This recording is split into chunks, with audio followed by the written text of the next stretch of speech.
Hello, everybody. So, long time no see.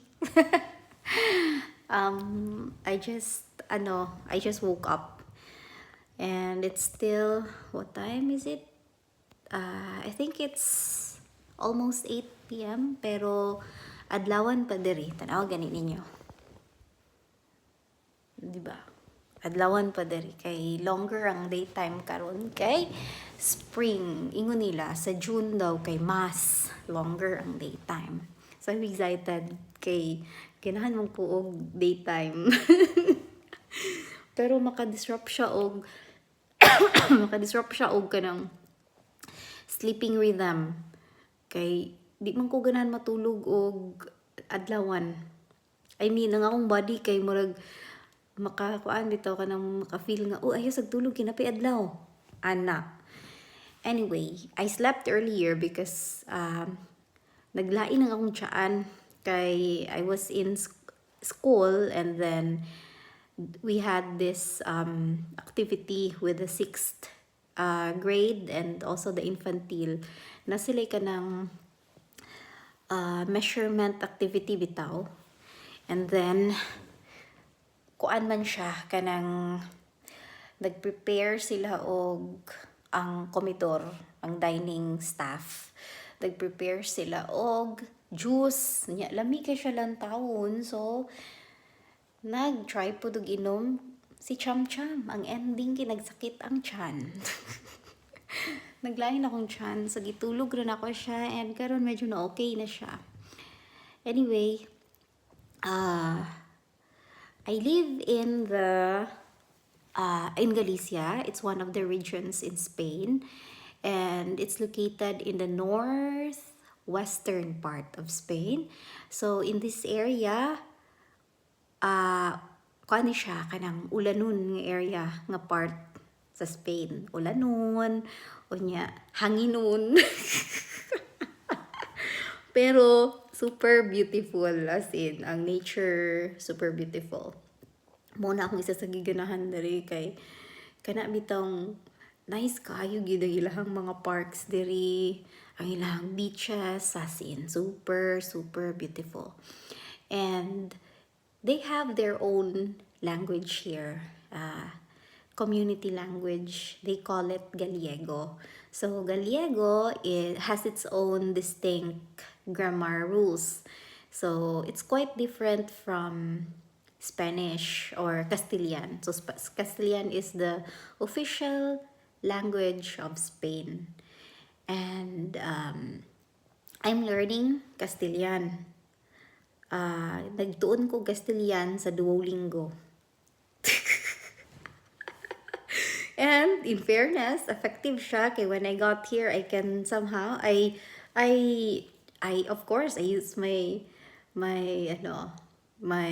vocabulary and my knowledge and about the language, and actually nakaget by baya pud siya magpalit mo to restaurant, nasa grocery, binutag algumas, makaingon po biya ko og no, muchas gracias. So algo mas in Spanish it means anything more. Ing ana siya murag more ana mas kay more man. So sa koan sa Gallego ang mas kay mais, mais. Mais. Queréis mais? You want more? Queréis mais? Ana, di ba ang nice kay siya no? Queréis mais? Social kay siya paminawon. So, ang Gallego kay daghan kay siya og X, AI, EI sa ilahang words, sa ilang vocabulary. So, for instance, ang January in Spanish or in Castilian, it's enero. Pero sa ilaha, sa Gallego, it's Janeiro. Yeah, Janeiro. So, nice kayo. And the teachers here encouraged me to learn Gallego. So, I'm doing my best to learn Gallego by listening to them. So, gapaminaw jud ko, I do my best nga attentive when they speak with each other so that I can somehow catch up the meaning. And the students here also speak Gallego at school, pero they speak with me in in Castilian. Okay, of course, they know that I can't understand Gallego much. And also the people here, they speak with me in Castilian as well. So, kay kabalo man sila nga, I understand Castilian more than Gallego language. So, they want to accommodate me. Di ba? Amazing. Mga buotan kay sila. In fairness, sa mga people baya here kay I can see a lot of similarities in the Philippines.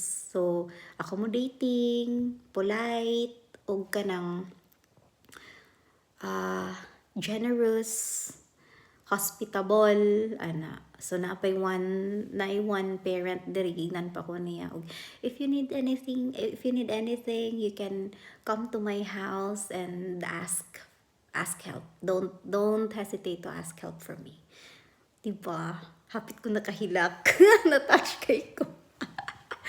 Diba? Kapag layo ka sa Philippines, if you are away from your country, from your family, you would appreciate the kindness of the people around you. And one thing that I noticed here as well, kay wala sila evangelical church, wala sila naay Catholic church diri, but I don't know if they, siguro next time akong adtuon. Try kog adto dito kapag Sunday, kay just to check if they attend church here. Okay, wala ko kadungog og kanang, I don't see them going out and then going to a church. Usually makita na ko sila sa bars, na sila sa bar, na sila sa cafe, ginom og beer, ginom og wine, ginom og kape. Ana. So, daghan kay mga bars, this village is quite small. Pero ang pangalan niya Bayo Grande. Grande, di ba? Big. So, compared to other villages, medyo dako siya nga. One of the dako nga villages here in A Coruña, ang Zas. So, daghan og mga bars and cafes here. And mga apparels, mga shoes, shoe shops, unya napod sila, daghan pud ka og kanang option sa food here. Actually, ang Spain kay of course, I've been to some of EU countries here pod, and na-observe na ko nga mas cheaper, mas affordable ang palaliton here sa Spain. And here in Galicia, barato ilang mga gulay, ilang fruits, kay kuan man. Taga diri raman pod ang gabaligya. Diba? Diri ra pod gitanom niya, diri ra pod gibaligya, so mas barato gid siya. So, daghan kay sila og mga daghan kay sila og mga baligya nga prutas, gulay. Unya mahilig baya ko og kanang mga prutas o gulay. So, ganahan kay ko. Kay barato. Anyway, so I also appreciate that na ako diri nagpuyo kay duol lang siya sa school nga akong gitrabahuan. So walking distance lang siya. O di ba? So kapag 10 minutes na lang kay time na ako dagan-dagan kwarto dito. Kay duol raman. And ganan kay ko kay mga tao diri kinakaila sa ako. They know me already by name. Yeah. And very accommodating. So, I decided na from now on, I will share my experience with you. My experience here in Galicia, my experience when I travel, and my learning as well. And I will also post simple phrases and sentences in Spanish and in Castilian and Gallego, so that you can also learn the language of Galician and also the Spanish. And if you have plans, if you have planned to come here in Spain, you come to Galicia, I can assure you that you would appreciate, love the the beauty of Galicia, the culture and the food. Ang ilang favorite, ang ilahang popular dish diri kay gitawag og polpo. Kuan na siya. Polpo is a unsa gani ng octopus. Octopus. Na, unya kay ako di kabalong.